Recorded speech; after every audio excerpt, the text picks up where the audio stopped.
Hey guys, today is the end of day 3. When I woke up this morning, I was 245.6, so quite a bit, quite a bit up from where I was before, which is perfectly normal and natural. Your weight can fluctuate as much as 5, 7+ pounds in a day, based upon how much water you drink, where you are in your fast, yada yada. So glucose check. I just got through eating a few hours ago. I'm at 100, which is pretty good because I'm adhering to, to the protocol that I'm trying to teach you all here today. Today's video is going to be about, the number one thing that you need to do to reverse your type 2 diabetes or pre-diabetes is to have no sugar. And most people know that cakes, cookies, pies, things of that nature are bad for you. But why, right? And so the reason why is because your body has essential amino acids, which are proteins, essential fatty acids, which are fats, right? And if something is essential, that means that your body can't produce it. So you need to eat protein or you will die. You need to eat fat or you will die. Your body has zero essential carbohydrates, right? Or sugar, right? There is no metabolic need for sugar whatsoever.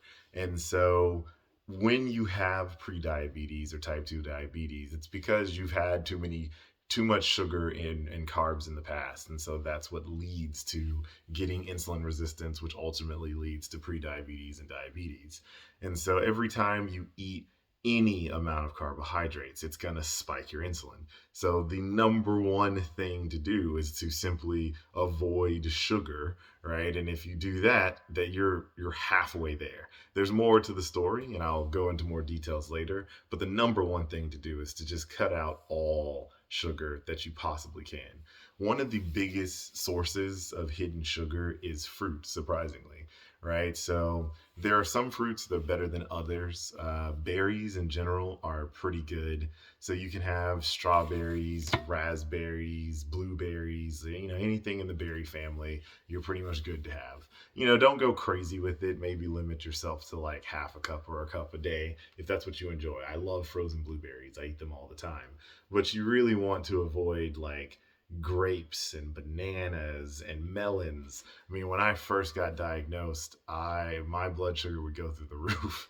I would be at maybe in the 110s, 120s. I'd eat a little bit of melon like honeydew or cantaloupe, and I'd be well above 300. I mean, it was real bad. So it's not that you can't have these things ever. It's just while you're on this journey, you want to minimize your consumption of them, especially in the beginning. And so a lot of people also think, oh, great, well, I can drink unlimited diet soda, right? Like everybody knows that soda is bad for you. And they think that, well, if I just cut out or regular soda, switch to diet soda, it's better. And unfortunately, it's not. Like artificial sweeteners are not good for you at all.